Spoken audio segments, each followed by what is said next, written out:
Hello, നമുക്കൊരു കൊച്ചു ലോകം ക്രിയേറ്റ് ചെയ്താലോ? അതും ഒരു ബോട്ടിൽ. കുറച്ച് ക്രിയേറ്റിവിറ്റിയൊക്കെ നമ്മുടെ മൈൻഡിലുണ്ടെന്നുണ്ടെങ്കിൽ നമുക്ക് അടിപൊളിയായിട്ട് കസ്റ്റമൈസ് ചെയ്ത് നല്ല സൂപ്പറായിട്ട് സെറ്റ് ചെയ്തെടുക്കാൻ പറ്റുള്ളത്. എന്തായാലും സെറ്റ് ചെയ്ത് വന്നപ്പോഴത്തേക്കും അടിപൊളിയാണ്.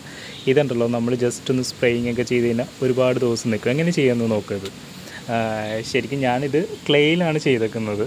നമ്മുടെ ഈ പുഴയിൽ നിന്നൊക്കെ കിട്ടുന്ന ക്ലേയില്ലേ, അത് യൂസ് ചെയ്തിട്ടാണ് ഈ ഒരു സാധനം ഫിക്സ് ചെയ്തേക്കുന്നത്. പിന്നെ നമ്മുടെ മൂസ്, പിന്നെ അത്യാവശ്യം നമുക്ക് കുറച്ച് കിട്ടുന്ന പ്ലാന്റ്സും പിന്നെ സ്റ്റോൺസൊക്കെ വെച്ചിട്ട് ഇങ്ങനൊരു സംഭവം ചെയ്ത് നോക്കിയതാണ്. ഒരുപാട് വീഡിയോസ് ഇങ്ങനെ കാണാറുണ്ട്. അപ്പോഴുള്ളൊരു ഇതാണ് നമുക്കൊന്ന് ട്രൈ ചെയ്ത് നോക്കിയാലോ എന്നുള്ളത്. എന്തായാലും ഞാനിത് ചെയ്തിട്ട് കുറച്ച് ദിവസം നോക്കി എങ്ങനെയുണ്ടെന്ന്. പക്ഷേ നല്ല ഫ്രഷ്നെസ്സോട് കൂടി തന്നെ ഇരിക്കുന്നുണ്ട് കേട്ടോ. നമ്മൾ ജസ്റ്റ് ഒന്ന് വെള്ളമൊക്കെ ഇതിനകത്തിങ്ങനെ സ്പ്രേ ചെയ്ത് കൊടുത്താൽ മതി. അതേ ഒരു ഫ്രഷ്നെസ്സിൽ തന്നെ ഇത് നിൽക്കും. എന്തായാലും സെറ്റ് ചെയ്തിട്ട് അടിപൊളിയാണ്.